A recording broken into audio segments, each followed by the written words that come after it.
Queridos internautas, bienvenidos a una emisión más de Así de Simple con este servidor Eric Fuentes. El día de hoy lamentablemente no nos puede acompañar nuestro compañero de siempre, Giovanni Telles, el desenmarañador de la matriz venezolana. Muy bien, fíjense que hemos tenido una semana de vacaciones merecidas, dado a las circunstancias, y pues estamos de vuelta con ustedes para seguir analizando todas las porquerías que suceden en Venezuela. Pues tuvimos la semana pasada la resolución de la ONU. Dicen entonces que el régimen de Nicolás Maduro es un régimen que comete delitos de lesa humanidad, pero olvidamos al insepulto, anticristo de la nación venezolana y destructor mayor, Hugo Chávez Frías. Parece que ahora es un santo. No debemos olvidar que él es la génesis de la desgracia de nuestra nación. Ahora, fíjense lo siguiente. Luego de una gira de Mike Pompeo por el continente, entonces vemos que Maduro dice que Mike Pompeo ha fracasado en toda su actividad diplomática, que según Maduro estaba enfocada única y exclusivamente a generar la desgracia hacia las elecciones parlamentarias que ellos tienen a bien realizar para que el pueblo tenga representación en el Parlamento venezolano. Lo cual todos nosotros sabemos que no es más que otra farsa para seguir atornillándose en el poder y seguir ejerciendo el reino del mal que ellos representan para todos los venezolanos. Además, es importante que tomemos en cuenta que este es un régimen criminal y los criminales hacen lo que lleva a cabo Nicolás Maduro y su séquito. Recuerden que ellos desean concretar, o parece que han concretado, la adquisición de misiles de corto y mediano alcance iraníes. Esto con la intención de apuntarlo a sus, entre comillas, enemigos más cercanos, que en este caso serían los gobiernos de Colombia y Brasil, y a los aliados del Caribe que apoyen a los Estados Unidos. El único aliado de los venezolanos en esta lucha aparentemente ha sido el gobierno norteamericano, y fíjense ustedes que ahora pues vemos en la ONU toda esta aceptación que debería parecernos algo misteriosa, dado que los hilos del poder manejan mucha influencia en la ONU y esos hilos del poder precisamente son los que están del lado de Maduro. Debemos recordar que en el mundo hay 194 países, muchos de ellos tienen representación en la Organización de Naciones Unidas y únicamente 55 países han apoyado a los desastrosos traidores cohabitantes del Frente Amplio, mal llamado MUD, mal llamado Frente Amplio también, y al pelafustán de Juan Guaidó, al falso corrupto Juan Guaidó.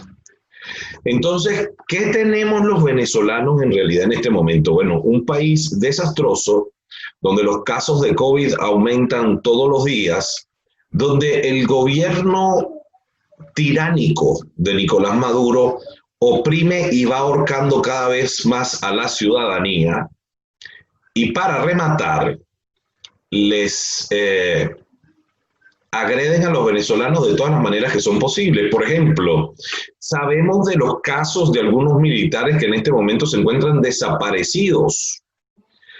Y también sabemos de casos de militares que han sido torturados e ingresados en mazmorras donde hay personas que han dado positivo de COVID con la intención de que se contagien y fallezcan.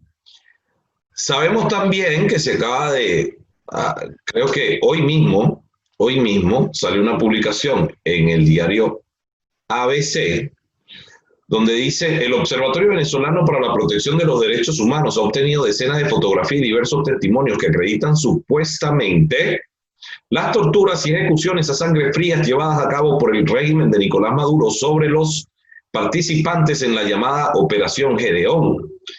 Amigos, que hemos discutido nosotros a través de este humilde programa, que la Operación Gedeón fue una que llevó a cabo el mismo régimen para vender una imagen de superpoderoso. ¿A qué me refiero yo con esto?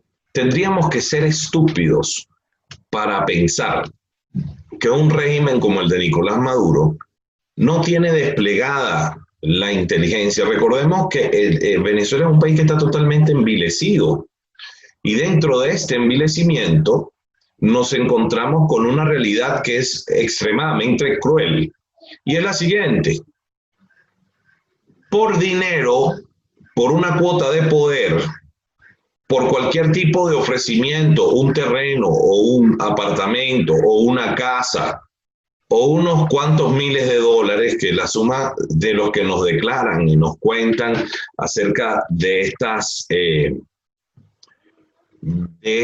estos movimientos que realiza la tiranía para realizar sobornos a personas que son opositoras, pero que saben, los chantajean a través de diversos métodos. Algunos de ellos les secuestran a la familia, entonces mandan a estos supuestos militares rebeldes, los mandan a lugares como Colombia, etcétera, los ponen a buscar personas que realmente son disidentes y que se encuentran organizándose para planificar acciones diplomáticas que los ayuden a conseguir la fortaleza suficiente para sacar al régimen de Maduro del poder. Entonces estos los infiltran con estos militares a cuya familia les secuestran y son chantajeados. Otros simplemente por dinero se venden y de esa manera en Cúcuta estaban las personas que estaban haciendo todos los entrenamientos militares correspondientes con obviamente militares desertores y otros voluntarios. Entonces, muchos de estos militares desertores, al ver la extraña situación de dónde salían los fondos y que participaba Cliver Alcalá, aparecía y desaparecía, deciden eventualmente salirse de esa operación porque la veían que estaba condenada a fracasar. Pero fíjense ustedes que además Diosdado Cabello en uno de sus programas declara abiertamente que ellos le daban fondos porque no existía dinero para financiar las actividades. Entonces, ¿qué significa esto? Fíjense que tiene aristas múltiples, ¿no? Eso significa que la lastra, la porquería de Juan Guaidó hizo que la gente se desertara de Venezuela y desertara de las filas del ejército, la Fuerza Aérea, la Guardia Nacional y la Armada, cruzaran la frontera hacia Colombia, se le presentaran, se le subordinaran y a esa persona se le retiró el armamento, porque obviamente un ejército extranjero no puede tener armas dentro de un territorio foráneo. Se le retiraron las armas y entonces fueron abandonados allí. O sea que Juan Guaidó y su séquito jamás tuvo la intención de apoyar a estos militares, mantenerlos ahí y realmente organizar un ejército de choque que entrara por la frontera y comenzara a tomar territorio para equiparar la difícil situación nacional. Jamás ha sido su intención. Es más, vamos a comenzar a hacer un análisis de situaciones políticas en Venezuela, porque ya hablamos del COVID que está aumentando, ya hablamos de que Maduro en su ridículo circo payaso la semana pasada realizó unos cambios, unos pequeños enrosques para colocar unos nuevos ministros que luchen por la felicidad y el bienestar del pueblo venezolano. Sí. Fíjense ustedes que lo que tenemos que entender es lo siguiente. Yo voy a poner dos casos de militares bien conocidos por todos ustedes, que nosotros tenemos que hacer el ejercicio mental de analizar por qué con ellos pasa una cosa y con estos señores pasa otra. Fíjense lo siguiente. El general Ángel Vivas, a quien ustedes deben recordar y que es un amigo mío y quien le envío muchos saludos porque lamentablemente no puedo comunicarme con él en persona desde hace un par de años. Fíjense ustedes que este general fue agredido, secuestrado de su casa, llevó palo hasta por debajo de la lengua y luego misteriosamente sale, le dan un beneficio de casa por cárcel, obviamente. Él no puede dar declaraciones. Total, que el régimen lo tiene preso y neutralizado. El segundo caso de un militar que ha sido sumamente agredido es el de Juan Carlos Caguaripano Scott. Juan Carlos Caguaripano Scott, que es el único oficial en Venezuela que ha llevado a cabo una operación militar exitosa, aparte de la pequeña operación de Óscar Pérez de secuestrar un punto de control de guardias nacionales y quitarle las armas. Juan Carlos es entregado por los políticos, traicionado por ellos, que se le infiltraron y lo entregan al régimen. O sea, primer punto, ¿por qué se le infiltraron y por qué lo entregan al régimen si son enemigos de ellos? ¿No les parece a ustedes curioso? Bueno, es detenido Juan Carlos Caguaripano Scott. Ustedes saben todo el tipo de torturas que se le han llevado a cabo. De hecho, hay un fuerte rumor, yo no he podido comprobarlo, pero voy a hacerlo para uno de estos próximos programas, porque gracias a Dios tenemos fuentes muy cercanas a Juan Carlos. Y entonces resulta que, como les digo, la tortura hasta inclusive le generaron daños testiculares a Juan Carlos. Tortura severa, tortura severa. Ahí está pues en la tumba Juan Carlos Caguaripano. Además no es considerado un preso político. Fíjense que es un delincuente militar, de acuerdo con estos señores que son defensores de presos políticos. Ahorita no recuerdo, uno de ellos creo que es Romero. Bueno, nosotros analizamos esta situación. Estos son enemigos del régimen y el régimen es cruel e implacable con ellos. Ahora, la gran pregunta: ¿qué sucede con este archienemigo del gobierno que es Juan Guaidó, que ha permanecido dentro del territorio nacional? Inclusive pudo realizar una gira por el extranjero y volvió a Venezuela extrañamente, y él no es enemigo del régimen. ¿A usted no les parece raro que a ese señor no le tocan ni un pelo? Dicen, no, metieron preso a su mano derecha, pero la mano derecha no era familia de él. No, que metieron preso a su tío, ok, pero y entonces después no pasó nada tampoco. O sea, no es nada comparable con las fracturas, los daños en la columna vertebral que sufrió el general Vivas, ni tampoco con el daño testicular que sufrió Juan Carlos Caguaripano. Con esto no estoy diciendo que yo quisiera que le sucediera algo a ellos, no, para nada. Lo que sucede es que el régimen trata a sus enemigos de manera tan distinta. Este servidor que está acá no es un personaje famoso en Venezuela. Sin embargo, fui objeto de 3 atentados del régimen y de Henry Ramos Ayub. Entonces, ¿a usted no les parece extraño que personas desconocidas como yo hayan padecido atentados, pero que a estos señores no le caigan ni las plumas de las palomas de la Plaza Bolívar? ¿No es extraño que María Corina Machado haga giras por toda Venezuela en un país que no tiene combustible, en un país donde una persona se muere en un lugar en Oriente y su familia no puede ir al entierro porque nadie tiene cómo transportarse, no existe el transporte? Entonces un grupo de 2 o 3 personas van y entierran a sus fallecidos porque es imposible trasladar al resto de las personas porque no hay combustible.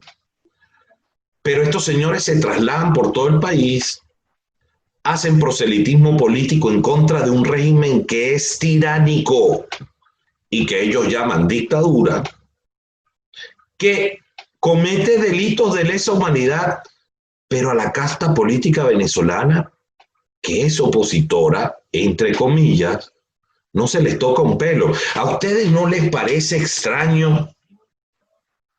Es que vivimos en un país de mentiras es que todos los venezolanos somos retardados mentales y no nos damos cuenta de la realidad que está frente a nuestros ojos. Es que cuántas personas todavía dudan de ese fuerte rumor que circula por todas las redes sociales que afirma y reafirma que la oposición venezolana es traidora, cohabitante, que es prostituta del régimen. ¿Qué es lo que está pasando en Venezuela? ¿Perdimos la capacidad de análisis o es que nacieron sin ella? Porque en realidad, ante mis ojos, la realidad es obvia. Y quiero recordarle a usted, venezolano, que me escucha en este momento, lo obvio es tan obvio que tendemos a obviarlo. John Adair, un autor británico cuya frase colocó en uno de sus libros que leí hace algunos años, y esa frase se convirtió en mi frase de uso frecuente. Y recuerden, la respuesta obvia, la mayoría de las veces, es la más apropiada. Y en este caso, lo único que podemos decir es que todos los políticos que forman parte de la Asamblea Nacional y de la supuesta oposición son traidores. Se han vendido al régimen. Y los que no son traidores y no lo saben, porque pertenecen a organizaciones políticas que se han vendido y han recibido dinero sucio, lleno de sangre de un régimen asesino, criminal y narcotraficante. Muchos de ustedes dirán, bueno, entonces ¿tú qué propones? Porque esa es la pregunta más famosa de Venezuela. La respuesta es la siguiente, que usted, que me está viendo en este momento, se haga responsable de lo que está pasando. Que usted se haga responsable de sus apoyos. Que usted, que me está viendo en este momento, diga, bueno, yo voy a hablar con mi vecino, le voy a preguntar qué opina y nos vamos a organizar en esta comunidad y vamos a decir, tomar las riendas del asunto. Fíjense que Venezuela se encuentra al borde de un inmenso estallido social, producto de la escasez de combustible. Pero eso no lo hicieron porque aumentó la comida, porque se devaluó el bolívar a unos niveles inimaginables, porque se destruyó la economía, porque se violó la propiedad privada en Venezuela, porque se cercenaron todas las libertades individuales de las personas. No se llevó a cabo porque queremos prosperar, no se llevó a cabo porque queremos un mejor futuro para nuestros hijos, no se llevó a cabo porque merecemos tener el mejor país del mundo y no decir que tenemos el mejor país del mundo cuando no lo tenemos. Entonces, cuando analizamos todo esto, lo que necesita la sociedad es algo que existe y a veces no creemos, una gran organización ciudadana. Pero además necesitamos para el futuro, si mañana cayese Maduro, Venezuela sigue estando condenada porque quien tiene el poder político son una parranda de sátrapas. Nosotros estamos rodeados de estiércol. Los políticos de Venezuela que conocen todos los venezolanos a través de los medios televisivos de masas, no sirven para nada. No tienen un plan para desarrollar a Venezuela. No tienen un plan para que usted deje de vivir mal. No tiene un plan para que dejen de existir los cerros. No tiene un plan para que lleguen industrias a Venezuela, se industrialice y lleguemos al desarrollo económico y de esa manera podamos impulsar el desarrollo social que la patria necesita. No tienen un plan de seguridad integral para Venezuela. No tienen un plan para reestructurar la Fuerza Armada. No tienen un plan para reducir la cantidad de ministerios basura que tiene Venezuela que no sirven para nada. No tienen un plan para estimular la inversión extranjera. No tienen un plan para desarrollar el turismo. No tienen un plan para solventar el problema eléctrico de Venezuela. No tienen un plan para arreglar todos los problemas que ha generado el abandono absoluto que generó Hugo Chávez, porque él la génesis de toda la desgracia. Venezuela es un país que tiene 21 años sin ningún tipo de mantenimiento. Y cuidado que ya por el gobierno de Rafael Caldera era muy poco el mantenimiento que recibían las obras públicas en Venezuela. La oposición chimba venezolana, la falsa oposición, los prostibularios, los falsarios, los cohabitantes, los comunistas, no tienen un plan para que tengamos país. El plan de ellos es llegar al poder y terminar de acabar con los recursos naturales de Venezuela. No tienen un plan para mejorar la educación, no tienen un plan para mejorar la salud y sobre todo, lo más necesario en Venezuela, no tienen un plan para atacar las altas tasas de delincuencia que azotan a todos los venezolanos, inclusive en el más lejano de los caseríos. ¿Cuál es el destino de Venezuela? Eso se los dejo hoy para el análisis. Triste. Operación Gedeón, torturas, engaño, traición, nuevos viceministros para tener más corrupción y más burocracia. Muchos casos de COVID, escasez total de gasolina, militares desaparecidos y secuestrados, resoluciones de la Organización de Naciones Unidas. Pero todo esto lo que nos indica es que cada vez tenemos más problemas y menos país. Nos vemos el próximo miércoles y esperamos que nos acompañe Giovanni Telles. Lamento que no nombré hoy, como habíamos prometido, el caído de la semana. Sin embargo, prometo que para la próxima edición nombraremos 2 por el que me faltó el día de hoy. Espero verlos el próximo miércoles. Gracias por su sintonía. Un gran abrazo y vamos a seguir con ustedes porque esto, la verdad, hay que decirla así de simple. Muchas gracias. Feliz noche.